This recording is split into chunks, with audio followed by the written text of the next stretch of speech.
Hey, happy day. I'm laughing because I forgot to push the go live button. I'm talking away to myself, right?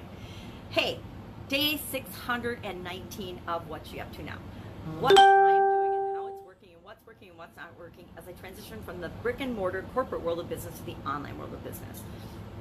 And I call this challenges and preparations because I just am doing a challenge, day 12 of the BP challenge, which for me is blood pressure. For other people, it's health or lifestyle changes. Something that they want in 90 days. With a 90-day push, you can accomplish just about anything.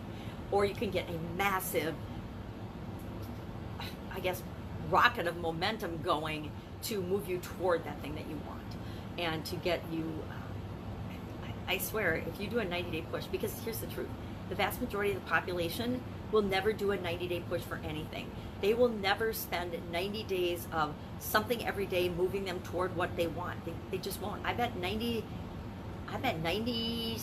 of the population will never, ever do that. Will never, number one, think that they deserve to have what they want, much less make a concerted effort to go for what they want. And it's really sad, but it's true. And I think of all the years and all the time that I spent just running through my life and not going for what I wanted, just doing what I thought I should do and what I had to do to be a good mom, be a good wife, be a good sister, be a good friend, be a good neighbor. And I look back on that time. I don't think of it as wasted because it all has contributed to who I am now. But I do think back and I think, wow, where would I be now if I had actually given myself permission to go for what I want, had given myself permission to go for those 90-day pushes toward what I really wanted, not what I thought I should do or had to do or ought to do or could do. It's really interesting. But the past is the past. The present is now.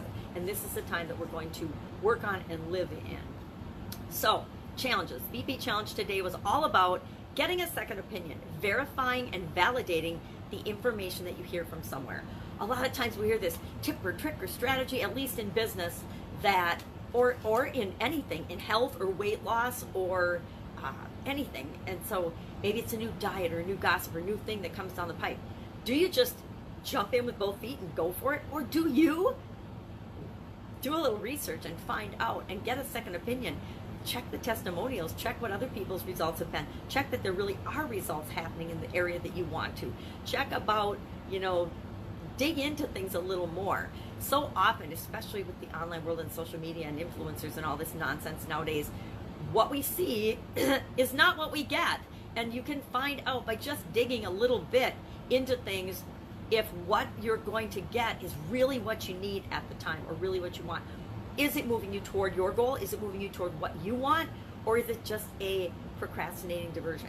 I am very guilty of spending the last couple of years going down the wrong track, being procrastinating, taking the wrong steps, going after shiny objects. And they weren't really, I guess they were shiny objects, but not shiny objects to me. It was just the false belief that I thought I have to learn how to do everything and I have to do everything myself. I have to understand how to do everything.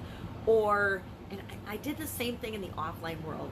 I got 3 degrees when I went to college because I wanted to have my own manufacturing business someday. And I believed back then that if I wanted to have and do a great job as a leader of a manufacturing organization, I needed to understand management, marketing, and engineering. I needed to understand the technical, the management, the people side, and the marketing and sales part of it. And so I got 3 degrees.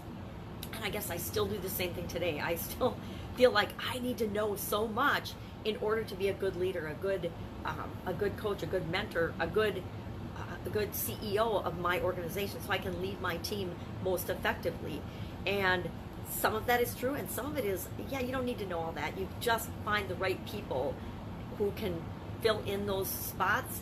And if you build the relationships right with them, then everything will run smoothly, and you don't have to kill yourself trying to do everything yourself.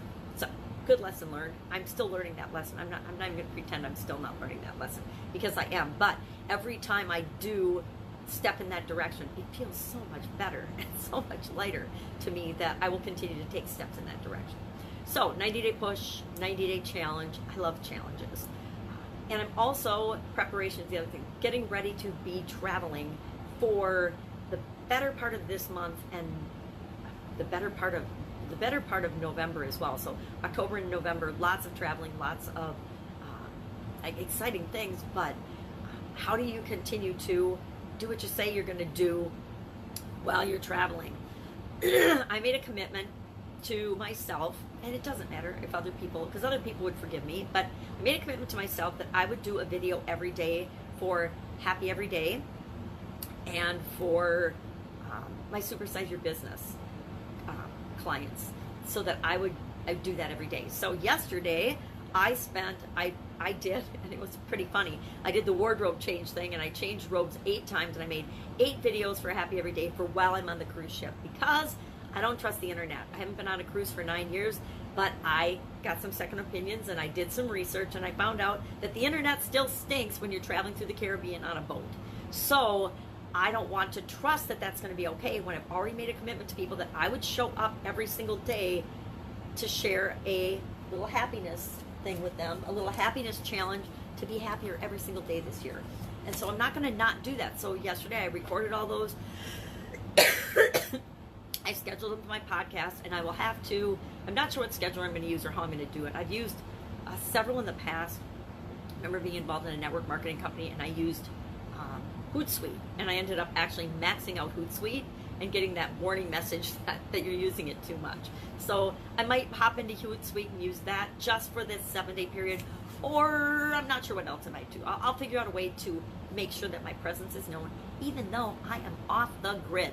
Now, I'm kind of scared to be off the grid, but I'm also super excited.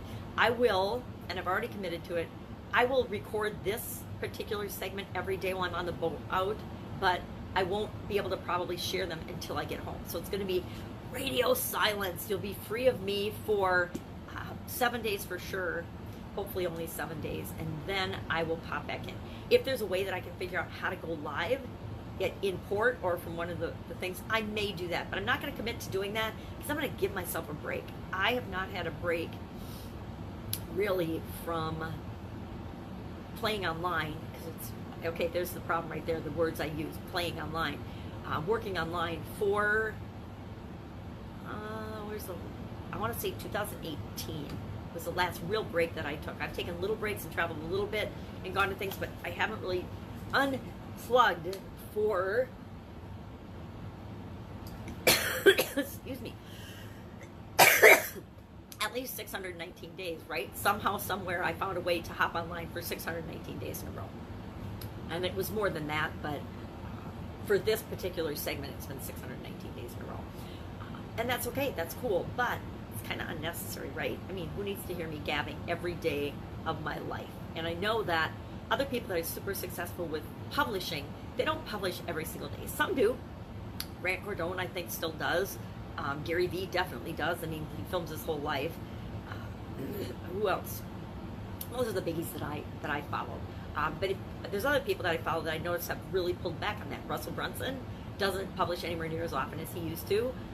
Steve Larson, twice a week, which is regular and predictable, but twice a week. Now, in twice a week, he actually plans out and strategizes, and everything he does is intentional. Whereas everything I do is impromptu, off the cuff, and random. A lot of times it's random. And so that's a huge improvement area for me, and I think that this cruise is going to show me that I need to stop the insanity, because kind of what I'm doing is insanity, and really focus and hone in on what my message is, who I'm going to share it with, and who I'm here to serve. I coach all of my students on that, yet I think about and I look at what I'm doing every day, and I'm not doing that. I'm serving more than one audience because I feel like I should or like I have to, and I think that's a huge mistake. I think it's a mistake, not because I don't love doing it, because I love doing it. That's the problem. I love doing it, but I think it's a mistake from a time and utilization of resources and really being able to help people standpoint. And so I'm looking at this downtime on the boat as my time to give myself permission to really, really focus on what I want, who I want to serve, and how I'm going to best do that, and what I want to do going forward, given my personal challenges. I got some mega challenges going on with my vision, and so that is going to change the way I do things. It's part of why I appear on video. I am not that good a talker, and I'm definitely not that high energy and fun person to watch, right? I'm not this young, vivacious babe that is doing makeup demos, or, you know, I'm not funny, I'm not super funny or entertaining. At least I don't think I am. I think I'm pretty boring. So it's a challenge for me to do video and show up on video. I am a much better writer than I am speaker. And I know that about myself, but with visual challenges, it's harder for me to be a good writer and produce that content on a regular basis than it is for me to just hop on video and make a video. So y'all get to see my wonky, crazy eyes. My daughter was telling me yesterday that when I had my sudden cardiac arrest, the paramedics were like looking in my eyes and freaking out because they're like, oh my God, what's going on with their eyes? Well, I've got funky eyes. I've had funky eyes since my 20s. And one of my pupils is really, really weird shape, and the other one is going the same route. So when you look at my eyes, even if I wasn't unconscious, you'd be like, what the heck is going on? And that's why sometimes, you'll see my eyes and they're wonky and they're looking all over the place. Probably should start wearing sunglasses, but I'm not gonna. I don't want to wear sunglasses yet. I also need to get somebody to start doing my hair and makeup. I'll do that soon. As soon as I get this move and all these changes, man, I'm looking around me at utter chaos. And I'm like, I was thinking this morning when I woke up, the chaos has got to go, the clutter, the chaos, and I 90% downsized, and I still have a lot of stuff around me. So I'm thinking, maybe I should have gotten that tiny house. Maybe I should have gotten that RV when I sold my business, but I didn't. So here I am visiting with you. So what are you planning? What challenges are you facing? Share in the comments below, and let's see if we can help one another out. Have an amazing day. I'll, of course, be with you tomorrow with day 620 of What's She Up To Now.